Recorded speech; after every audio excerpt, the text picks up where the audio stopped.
So Connell started to develop second thoughts about helping Bush Cheney because they didn't ban abortion, they invaded Iraq. And that was not what he expected. You know, the Vatican's actually against that invasion. So he started to get cold feet. And he had a good friend named Stephen Spoonamore, who's a very, very conservative Republican, and specializes professionally in the detection of computer fraud for big businesses, governments, etc. I think he's a Knight of Malta. I mean, he's very, very right-wing, military background.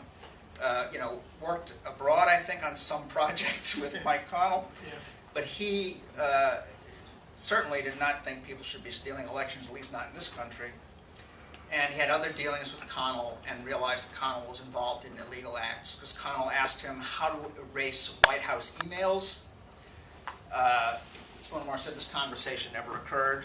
Okay, and you can go online, go to YouTube. You can find great presentations where Spoonamore's talking about his experience with the Diebold Corporation. He did these interviews with ABC News. ABC News never broadcast them, but they are out there online. So Spoonamore basically worked on trying to get, this is by like 2008, he's trying to get Connell to talk, to disburden himself. And Connell is sort of willing to do this, he's willing to talk. And meanwhile, there's this lawsuit in Ohio that's been going on since the 2004 election. Bob's one of the lawyers in that lawsuit, and they wanted to get Connell deposed. They wanted a deposition of Connell to take place before the 2008 election. Because the thinking was, and I think it was sound, the thinking was that if they could shine a spotlight on some of these people before the election in 2008, it would make any attempt to steal that election less likely. See, they know they're being watched, they'll pull in their horns. Very important not to have it deferred till after the election. At any rate, I guess it was by the summer, Connell was getting cold feet. Yeah, he got cold feet because John Conyers, Spoonamore was going to take him into Conyers. The deal was set up, and then suddenly the FBI had Conyers alone in his office for 3 hours or so, and soon after that his wife was indicted, and soon after that Conyers was no longer interested in that testimony. So we were then negotiating with Dennis Kucinich, who was moved too slowly, Okay, and then right. he changed his mind. Let me hasten on. Whose wife was indicted? Conyers' wife? Yeah, all right. Now, meanwhile, Karl Rove was threatening Connell. And one of the things he threatened him with, and this is very revealing, was a Justice Department investigation of his wife, Connell's wife, Heather. She had a fundraising business. Rove threatened to have her investigated by the Justice Department. Here's the thing about people's wives. Well, he does. And what's also remarkable is his power, you know. So the long and short of it is that by the summer, Connell no longer wants to talk, and he's signed up to help John McCain in his election. And those, 4 or 5 of us who worry about this issue were very nervous that Obama was going to lose, especially the last week before Election Day 2008. Karl Rove has a piece in the Wall Street Journal. This is on Thursday, the last Thursday in October. He has an op-ed saying, ignore the polls, here's how John McCain can win next week. Okay? This is what he says on Thursday. On Friday, McCain is giving a speech and he says, I'm going to surprise everybody next week with a late night victory. So we're all nervous. All right?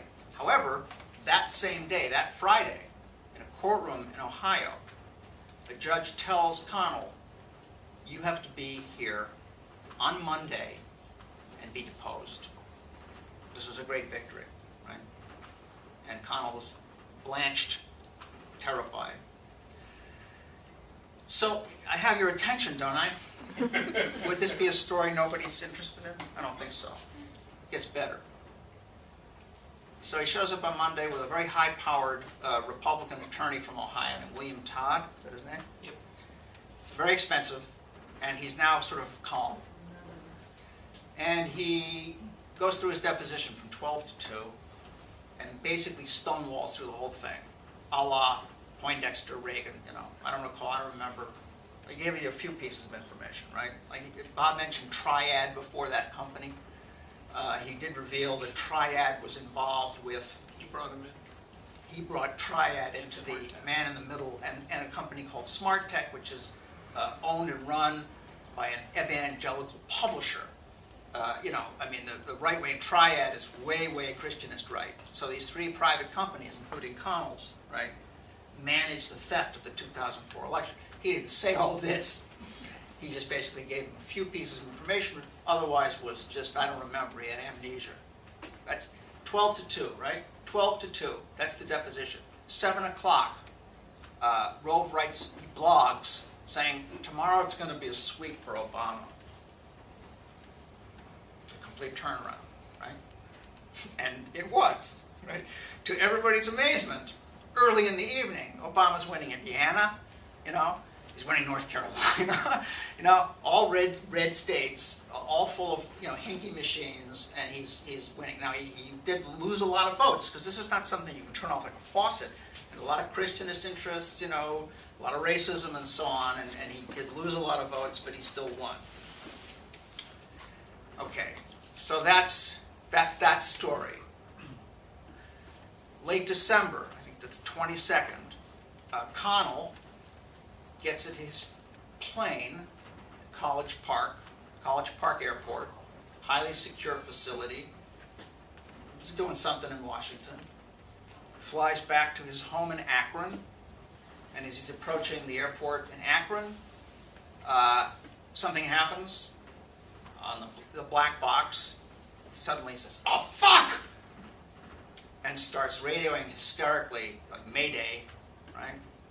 And then some guy hears a noise, looks out his window, looks up, and the plane is driving straight into the ground. Connell's, he's gone, he's dead.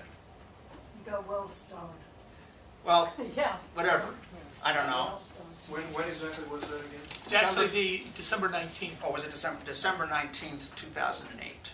Now this is a story that got, actually Amy Goodman had me on to talk about this. It's like a red letter day. Because she usually doesn't deal with this at all. And the right-wing press dealt with it to some extent because they love Connell. You know, Connell was a hero to them. Connell did a lot for them.